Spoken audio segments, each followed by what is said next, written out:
Okay, we're back. This is part three, I think, of my reaction to this John Searle discussion. He's been ranting a lot about computation, so we were discussing that in the previous stuff. I also gave my preamble about how I was very much interested in his discussion of dualism and physicalism. So check that previous one if you're interested in that. I'll probably not help but repeat myself at some point. But he allegedly had just given his introduction, which is 40 minutes long, and he's about to actually get to the his main beef of the talk. So let's go ahead and jump right into this. So here we are. We're well into the 21st century. That's a bit scary, that thought. But incidentally, when I was a kid, one of the questions was always, would I live to see the next century? And grown-ups would tell me, yeah, you're going to live to see the next century.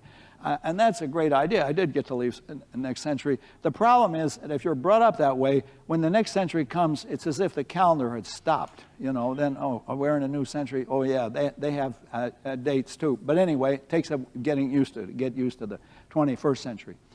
Okay, why don't we... Okay, so he is a man of a different time. We talked about all his problematic issues before. This talk was in 2015, and the kerfluffle, which eventually resulted in his being ousted from his emeritus position at UC Berkeley and retiring in shame, I guess. I don't know if he's giving talks anymore.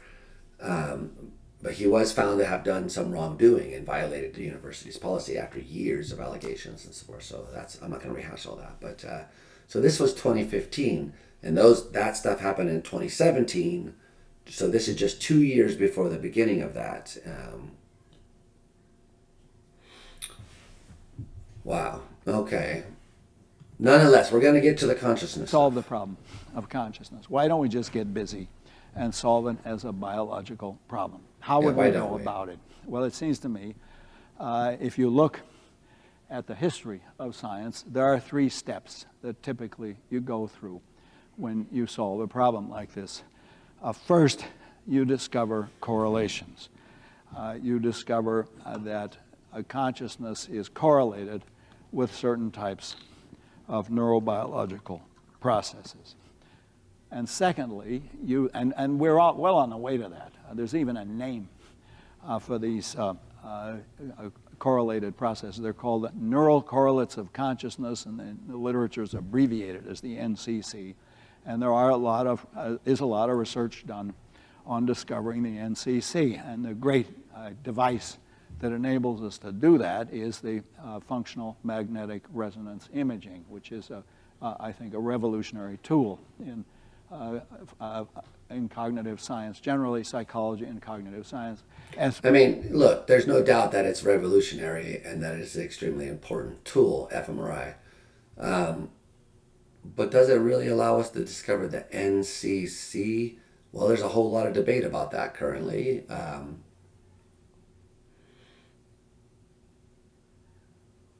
fMRI is a very crude method when you get right down to it, only contingently related to the actual activity we're interested in, we think. So we certainly are discovering correlations. Whether fMRI is going to be the right tool or not, I think we could debate. But anyway, I get what he's saying. He's old school. fMRI, when it first was invented / discovered, was mind blowing.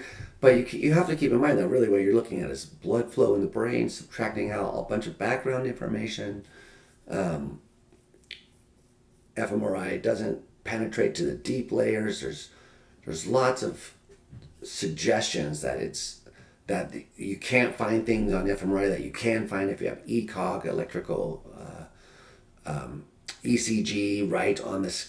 So if you take the scalp off and just expose the brain and put electrodes right on the surface of the brain, you can find signals that you couldn't find with fMRI. Seems like it wouldn't be that shocking, but people seem to forget this sometimes. Anyway, so this is neither here nor there, tangential to his point, but okay. Well, as in medicine, because you can see what's happening. You can see that something in the brain is happening, correlated with the cognitive process. So the first step would be to discover By the way, what you see in there is blood flow. So the NCC. And the second step is to find out if it's causal. And you do that by the standard mechanisms. You see if you can shut off consciousness by shutting off the NCC, and if you can turn it back on by turning on the NCC. Can you go? Yeah, so this is something I completely agree with. I would say in the more contemporary setting, this is what Neil Seth has called the real problem of consciousness, to distinguish it from the hard problem. So we want to predict and control the phenomenological properties of persons. So to predict is to be able to say, if you're in this brain state, like what experience would you be having, and vice versa. If you're having this experience, what brain state would you be in? And to be able to control it. If we modulate your brain in this way, will it affect your experience in that way, in predictable and reliable ways? So, and then we want an explanation as well, and that's maybe a higher bar, an explanation in terms of the brain activity for why that's the case. But at the minimum, we want predict and control. So we want to find out what causally is doing the work here. I completely agree with that. Okay, so far so good. Consciousness to unconsciousness in virtue of what's happening in the brain. And again, there is a lot of research, and we now know a lot from the use of the imaging technology. The fMRI is not the only one, but it is, as far as I know, the most effective of the imaging techniques. Okay, why haven't we succeeded? Why is it then that we still have a long way to go in figuring out how the brain causes consciousness? And the problem is that if you actually look at the literature, the typical research that is performed is typically performed on subjects that are already conscious. So for example, one example is with blind sight. There's a guy in Oxford, Larry Weiskrantz, and he discovered a patient who had damage to V1, that's back here in the back of your skull. And the result was that he was blind in a certain portion of the visual field, so that though he had normal vision in other parts of the visual field, in the lower left quadrant, he couldn't see anything. He couldn't see anything down there. Now, what happened was if you shined an X or an O very rapidly, you tell him to focus your eyes there, and then you ask him, what did you see? And he's so fast that he can't shift his eyes. He can't look down here. The subject says, I didn't see anything, but if you ask, well, what did it seem like? The subject will say, it seemed like an X or it seemed like an O. And at the end of a week of that, their subjects are getting it right 95% of the time. And you ask the guy, how did you do it? And he says, I don't know. I couldn't see a damn thing. He says, I'm quoting from Weiskrantz's book. So it looks like... It's a little more complicated than that. It seems like some of them say they kind of have some sort of feeling that it's an X or an O or something, or that it's one or the other, or something. So I don't know. There's a lot of dispute over blind sight. One of these days, I'm hoping to get Ian Phillips on Consciousness Live. He had agreed to do it a while back, and then things didn't pan out because of COVID and scheduling and everything. But I'm hoping that he's going to come back, because he has written a lot of papers trying to argue that blind sight really is a kind of degraded vision that's just kind of different than normal vision, as opposed to having no conscious experience at all. But anyway, You've got two processes going on in the brain. You've got a conscious vision when you actually see something, and then you have unconscious vision. That's why Weiskrantz had called it blind sight, a bit of a provocative expression. But it looks like, what he concluded was there must be at least two visual systems, one of which is conscious and one of which is not conscious. And then some Canadians, Milner and Goodale, showed that maybe there are more than two. Okay, I think this research is terrific. Some Canadians, Milner and Goodale. Oh my God. But they thought, or many people thought, this will enable us to crack the problem of consciousness. Because if we can figure out the difference between you and me actually looking and seeing the X and the O, and the guy who unconsciously registers the X and the O, unconsciously registers that, then we will have discovered the key to consciousness, because from the mechanisms that distinguish those two will distinguish conscious processes from unconscious processes in general.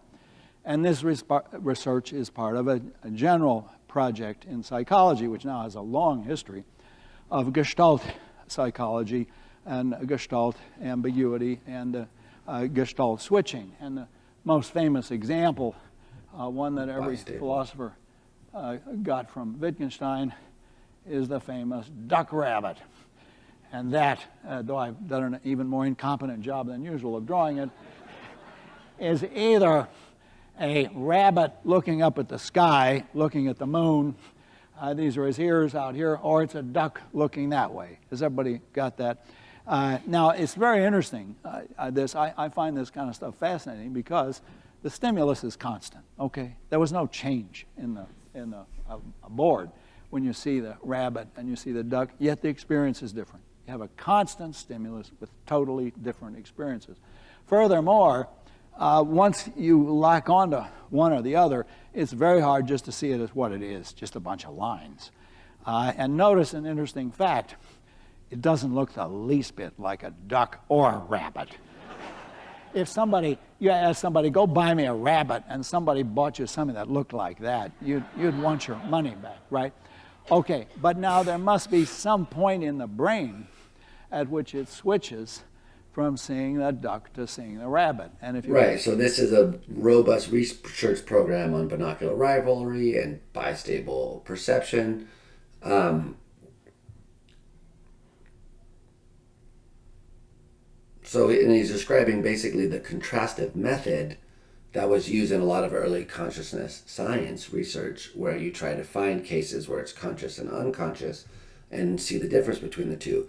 People like me think that there's another confound here, which is how well the people do the task. So I don't think it's the science of consciousness has evolved from he seems like he's a very 1990s picture of it. But this is still a way to do things.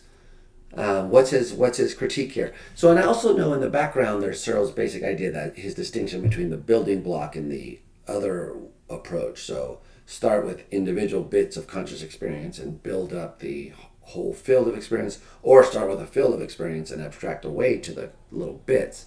Is this part of his critique of that?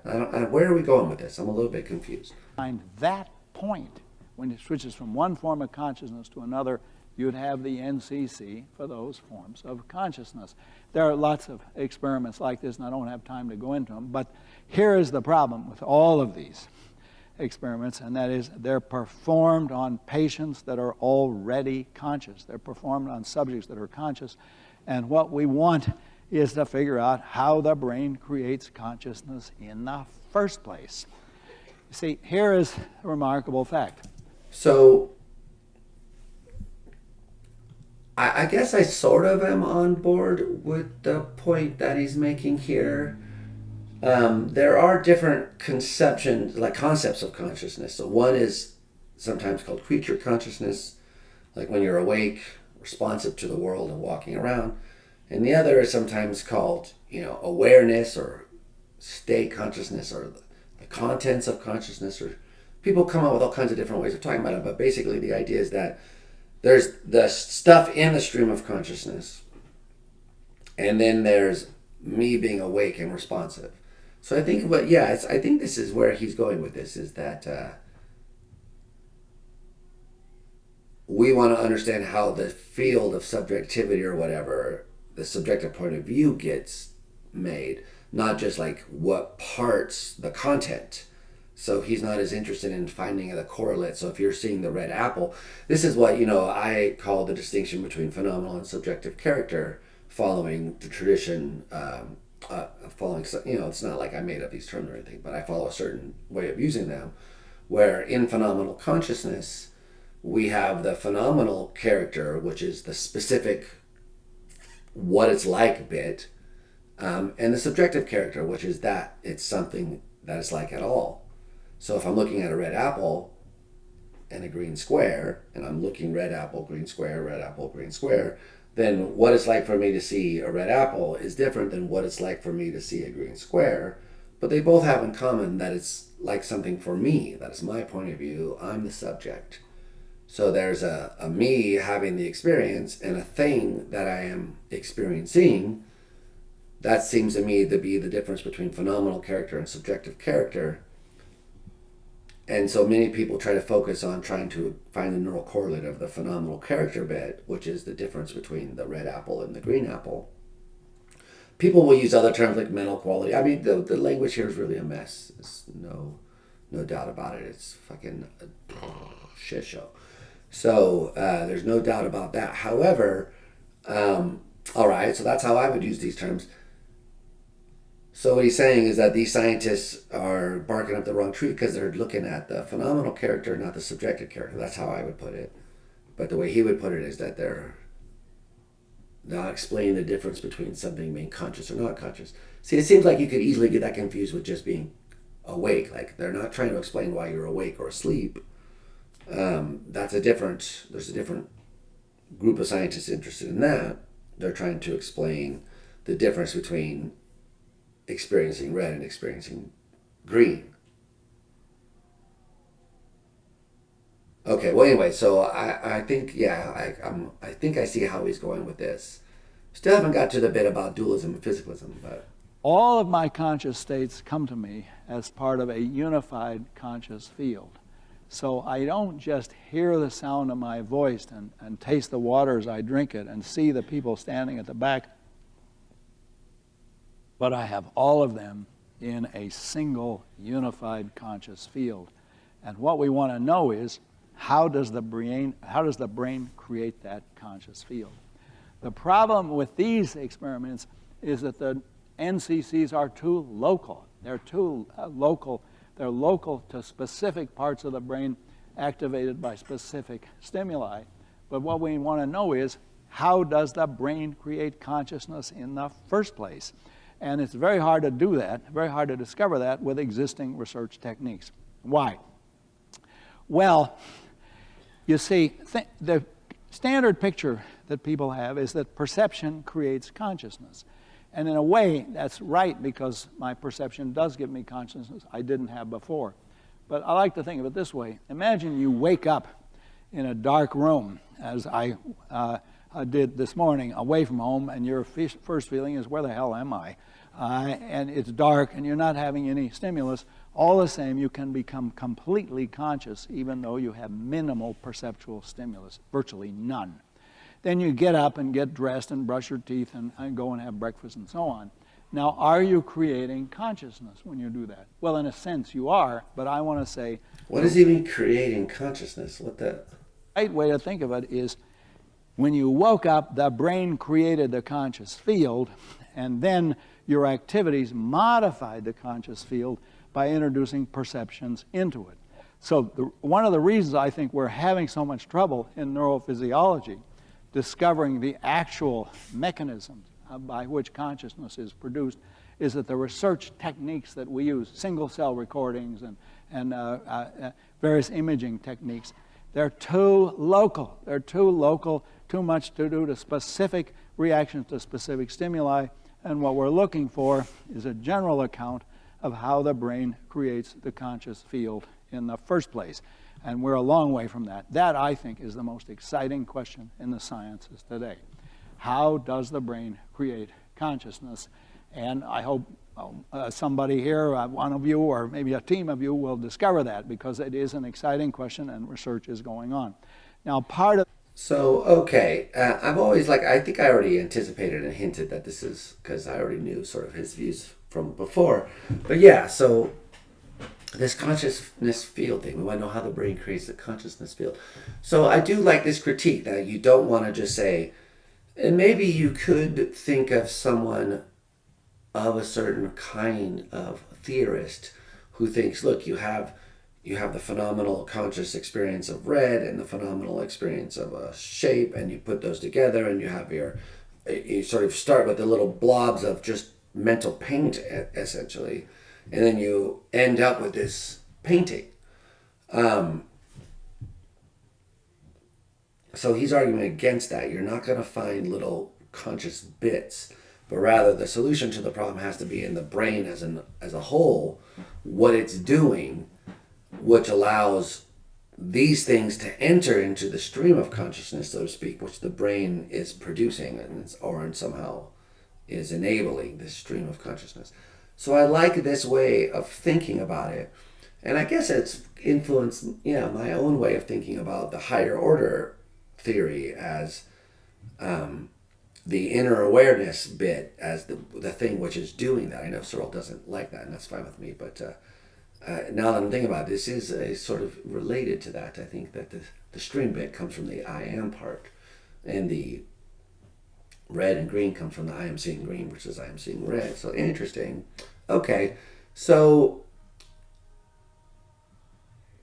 I guess, but hasn't this already been addressed in some way when people talk about the total versus core? So a total NCC is like all of that stuff that Searle's interested in. The minimal NCC is the thing that distinguishes the seeing green from the seeing red. So, yeah, we want both, but can't you make some progress by understanding like where, if the red and the green NCC part can be isolated, then we might not have an explanation for how the brain does it, but it would give us some information about where to look and what mechanisms might be useful.